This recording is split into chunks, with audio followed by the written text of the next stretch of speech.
నమస్తే, welcome to hit TV. ఈ రోజు మనతో పాటు ప్రముఖ ఆధ్యాత్మికవేత్త మరియు లైఫ్ కోచ్ ఆర్పి సుధా గారు ఉన్నారు. వారితో మాట్లాడి మరిన్ని విషయాలు తెలుసుకునే ప్రయత్నం చేద్దాం. నమస్తే మేడం. నమస్కారం అమ్మా. బాగున్నారా మేడం? ఫైన్ అమ్మా. మేడం, ఈ అక్టోబర్ నెలలో ఏ రాశుల వారికి ఎలా ఉండబోతుంది? అలాగే తప్పక అది చూద్దాం ఫస్ట్. బట్ అందరికి, నీకు ప్రేక్షకులకి అందరికి నవరాత్రి శుభాకాంక్షలు. కరెక్ట్ గా మనకి నవరాత్రి టైంలో మనం మొదలెట్టాము. సో అక్టోబర్ నెల యూజువల్ గా ఏంటంటే మనం ఎప్పుడు మాట్లాడుకున్నట్టు కొన్ని రాసుల వారిగా బాగుంటాయి, కొన్ని రాసుల వారికి అంత బాగుండదు. బట్ దానికన్నా ముందు ఎప్పుడు మనం గ్రహస్థితి అనేది మాట్లాడుకుంటాము. ఎందుకు గ్రహస్థితి మాట్లాడుకోవాలి అంటే ఏంటంటే, నేను వేరే ఇంటర్వ్యూస్ లో కూడా చెప్పున్నాను అనమాట. చాలా మంది కూడా కమెంట్ కూడా చేస్తున్నారు, మీరు చెప్పింది 5 నిమిషాలు గ్రహస్థితి గురించి అయిపోతుంది అని. బట్ గ్రహస్థితి తెలియకుండా మనం ఏంటంటే ప్రెడిక్షన్స్ ఇవ్వలేము. అంటే మన జాతక రీత్యా మనం ప్రెడిక్షన్స్ ఇస్తున్నాము, మంత్లీ ప్రెడిక్షన్స్. అంటే అక్టోబర్ నెల అయినా సరే, మన నవంబర్ అయినా సరే, డిసెంబర్ అయినా సరే, మళ్ళా ఉగాది వచ్చినప్పుడు కూడా మనం అలాగే చెప్పి కొంతవరకు అంటే గోచారం ప్రకారం చెప్పి మనం చెప్పడం అనేది జరుగుతుంది అనమాట. అదేంటంటే ఏదో ఒకటి బేసిస్ ఉండాలి. అంటే ఏంటంటే ఎక్కడ గ్రహాలు ఉన్నాయి మనకి అక్టోబర్ 1 కి అనుకుందాం కాసేపు, లేకపోతే అక్టోబర్ లో ఏ గ్రహాలు మారుతున్నాయి, ఏ హౌసెస్ మారుతున్నాయి, ఏ భావాల్లోకి వెళ్తున్నాయి, అవన్నీ చెప్తే ఏంటంటే మన ప్రెడిక్షన్స్ అనేది మనకి ఈజీ అవుతుంది.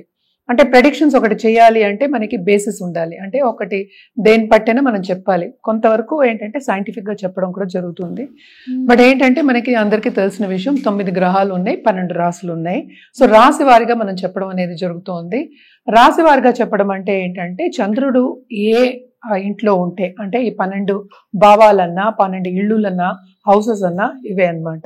సో చంద్రుడు ఏ రాశిలో ఉంటే, అంటే ఏ ఇంట్లో ఉంటే దాన్ని రాశి అంటాం అనమాట. సో రాశి వారిగానే మనం చెప్పడం జరుగుతుంది.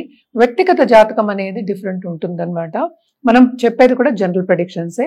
సో ఫస్ట్ గ్రహస్థితి చూద్దాం అక్టోబర్లో ఎలా ఉంటుందో. సో ఎప్పుడైనా నేను మొదలెట్టేది శనీశ్వరుడి గురించి మొదలెడతాను. శనీశ్వరుడు ప్రస్తుతం రిట్రోగ్రేషన్ మోషన్ అంటే వక్రిచున్నారు, ఆయన మీనరాశిలో ఉన్నారు. అలాగే మనకి మోస్ట్ ఇంపార్టెంట్ గ్రహం అండ్ ఆల్సో బెనిఫిక్ అంటే ఏంటి, అన్ని మంచి చేసే అతను మనకి గురువు. మనం చెప్పుకుంటూ అన్నిటికన్నా పవర్ఫుల్ బెనిఫిక్ అని చెప్తూ ఉంటాము. ఆయన ఏంటంటే ప్రస్తుతం ఏంటంటే మిథునంలో ఉన్నారు. ఆయన అక్టోబర్ 18th కి కర్కాటకానికి వెళ్తున్నారు. ఆయన కర్కాటకానికి వెళ్ళినప్పుడు ఏంటంటే ఆయన ఉచ్చ స్థితిలో ఉంటారు అనమాట. సో నెక్స్ట్ మనం మాట్లాడుకునేది ఏంటంటే శుక్రుడు గురించి మాట్లాడుకుందాం. శుక్రుడు ఏంటంటే మన 9th అక్టోబర్కి ఏంటంటే కన్యకి వెళ్తున్నారు అనమాట. తర్వాత బుధుడు ఏంటంటే వెరీ ఫాస్ట్ మూవింగ్ ప్లానెట్.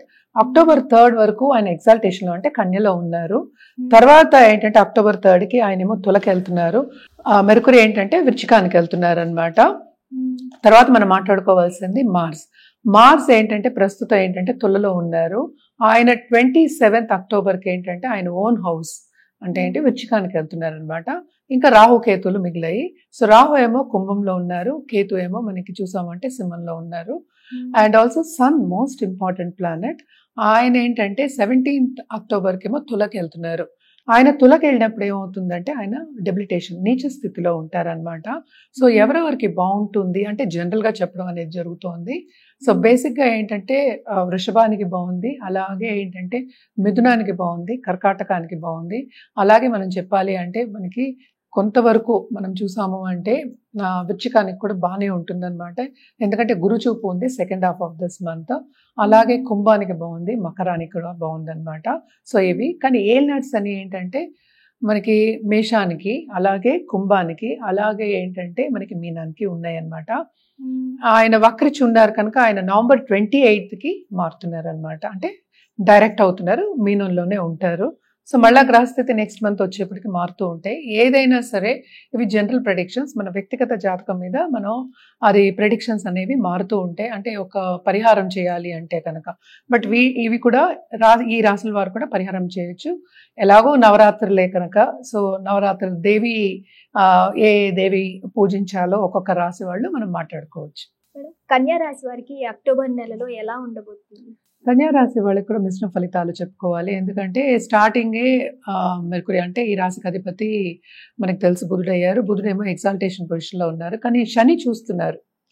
అదేంటంటే శని 7th house లో ఉండి చూస్తున్నారు. సో తప్పక వీళ్ళకి ఏంటంటే కొంతవరకు ఇన్వెస్ట్మెంట్స్ రంగంలో ఉన్న వాళ్ళు కానీ లేకపోతే ఇప్పుడు ఇన్వెస్ట్మెంట్స్ చేద్దాం అనుకున్న వాళ్ళందరికీ లాంగ్ టర్మ్ ఇన్వెస్ట్మెంట్స్ చేసే ఒక సూచన కనిపిస్తుంది. అంటే ఏంటంటే ప్రాపర్టీస్ కొనుక్కోవడం కానీ ఖరీదైన వస్తువులు కొనుక్కోవడం కానీ అవన్నీ కనిపిస్తున్నాయి అన్నమాట. అలాగే మనం చూసాము అంటే 7th లార్డ్ మనం చూసామంటే 11th లో సంచారం జరుగుతోంది. అది ఎగ్జాక్టేషన్ పొజిషన్లో. తప్పక వీళ్ళకి ఏంటంటే ఖర్చు అవుతుంది కానీ అది మంచి ఖర్చులు అవుతాయి. అండ్ ఆల్సో లాంగ్ టర్మ్గా ఆలోచించి ఖర్చు పెట్టే ఒక నెల కింద మనం తీసుకోవచ్చు. అండ్ ఆల్సో మనం చూసామంటే 12th లార్డ్ 2nd లో పడ్డాడు. ఆయన డెబిలిటేషన్లో ఉన్నారు. సో గవర్నమెంట్ రంగంలో ఉన్న వాళ్ళకి కొంతవరకు ఇబ్బందులు పడే ఛాన్సెస్ మనకి ఎక్కువ కనిపిస్తున్నాయి. అంటే ఏంటి, సపోర్ట్ సిస్టమ్ అనేది కొంచెం తక్కువ ఉంది. ఎస్పెషలీ పొలిటికల్గా కనెక్షన్ ఉన్న వాళ్ళు, పొలిటీషియన్స్ అవ్వచ్చు, లేకపోతే పార్టీలో ఉన్న వాళ్ళు అవ్వచ్చు, వాళ్ళని కొంతవరకు ఏంటంటే ప్రాబ్లమ్స్ ఇచ్చే ఛాన్స్, అంటే ఆబ్స్టకల్స్ వచ్చేది, వాళ్ళకి ప్రాబ్లమ్స్ ఇచ్చే సూచనలు మనకి ఈ నెలలో కనిపిస్తున్నాయి అన్నమాట. అదొకటి కాకుండాను 3rd లార్డ్ అంటే ఏంటంటే మనకి కుజుడు కూడా మనకి 2nd హౌస్లో ఉన్నాడు. సో విపరీతమైన ఖర్చు ఒకటి ఉంటుంది. అదొకటి కాకుండా అటు రాబడి ఉంటుంది, ఖర్చు ఉంటుంది. సేవింగ్స్ అనేది కొంచెం తక్కువ అవుతాయి. అండ్ ఆల్సో మనం చూసామంటే ఫైనాన్షియల్ స్టెబిలిటీ అనేది కొంచెం తక్కువ అనిపిస్తోంది ఈ నెల. అంటే శని ఇస్తాడు కానీ అదే ఒక చేత్తో ఇవ్వడం, ఒక చేత్తో తీసుకోవడం అనేది మనకి ఎక్కువ కనిపిస్తోంది అనమాట. వీళ్ళకి కెరియర్ పాత్ ఎలా ఉండబోతుంది అంటారు మేడం? కెరియర్ పాత అంటే మనం చూసాము అంటే 10th లార్డ్ కూడా మనకి బుధుడే అయ్యారు. సో బుధుడు ఏంటంటే 2nd హౌస్లో ఉన్నారు కనుక కొంతవరకు వీళ్ళకి ఏంటంటే సాటిస్ఫాక్షన్, అంటే ఏంటంటే కెరియర్లో నేను బాగానే చేసుకుంటున్నాను సాటిస్ఫాక్షన్ ఉంటుంది. కానీ పైకి వెళ్ళడానికి ఏంటంటే అడ్డంగాలు వచ్చే ఛాన్సెస్ ఎక్కువ కనిపిస్తున్నాయి. సో కెరియర్ పాత్లో పై వాళ్ళతో కానీ సన్నిహితులు కానీ లేకపోతే కొలీగ్స్తో కానీ కొంచెం జాగ్రత్తగా ఉండడం, జాగ్రత్తగా మసులుకోవడం. అంటే ఏంటంటే కోపతాపాలకు వెళ్లకుండా కొంచెం జాగ్రత్తగా మాట్లాడడము, పేషెంట్గా ఉండడం అనేది మనకి కనిపిస్తుంది అనమాట. ఫ్యామిలీ పరంగా ఎలా ఉండబోతుంది మేడం? ఫ్యామిలీ పరంగా కూడా మనకి 12th లార్డ్ అంటే ఎడబాటు వచ్చే ఛాన్సెస్ ఉన్నాయి. ఇప్పుడు కొత్తగా పెళ్ళైన వాళ్ళు అనుకో డిసగ్రిమెంట్స్ తప్పక ఉంటాయి. ఇప్పుడు లవ్ రిలేషన్షిప్లో ఉన్న వాళ్ళకి కూడా కొంచెం ఎడబాటు వచ్చే ఛాన్సెస్, అలాగే డిసగ్రిమెంట్స్ వచ్చే ఛాన్సెస్ కనిపిస్తున్నాయి. అలాగే ఏంటంటే చాలా మటుకు నువ్వెంత నేనెంత అని అంటే ఈగో క్లాషెస్ అనుకుందాం, లేకపోతే ఏంటంటే నేను ఎక్కువ నువ్వు తక్కువ కైండ్ ఆఫ్ థింగ్ మనం చెప్పుకుంటూ ఉంటాము. అలాంటివన్నీ వచ్చే ఛాన్సెస్ ఉన్నాయి. ఇది నాట్ ఓన్లీ ఫర్ ద దాంపత్య జీవితము, it also for love relationship. And also ఏంటంటే మనకి చుట్టుపక్కల ఉన్న రిలేటివ్స్ కూడా, అంటే ఏంటంటే మనం చెప్పుకోవచ్చు మన తోబుట్టువులకు కూడా చెప్పుకోవచ్చు అనమాట. అదొకటి కాకుండాను కొంతవరకు కోపం ఎక్కువ అయ్యే ఛాన్సెస్ కూడా ఉన్నాయి అన్నమాట వీళ్ళకి.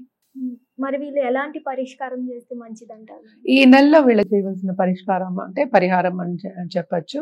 తప్పక ఏంటంటే లక్ష్మీ గణపతి హోమాలు, లక్ష్మికి పూజించడం, గణపతికి కంటిన్యూస్గా పూజించడం, అథర్వ శీర్షం చదువుకోండి ఎవ్రీడే అని నేను చెప్తూ ఉంటాను. అలాగే గణపతికి ఏంటంటే గరిక పెట్టుకోవడం అనేది మంచిది. మనం చూసాము అంటే స్టూడెంట్స్కి చాలా బాగుంది. అలాగే పార్ట్నర్షిప్ బిజినెస్ కొంతవరకు ఏంటి బాగుంటుంది. ఒక పార్ట్నర్ వెళ్ళిపోయినప్పటికీ, గొడవ వచ్చినప్పటికీ, అంటే ఒక పార్ట్నర్తో గొడవ వచ్చినప్పటికీ కొంతవరకు వాళ్ళతో బాగానే ఉంటుంది. సో అందుకనే గణపతికి పూజ చేయమని చెప్తున్నాను.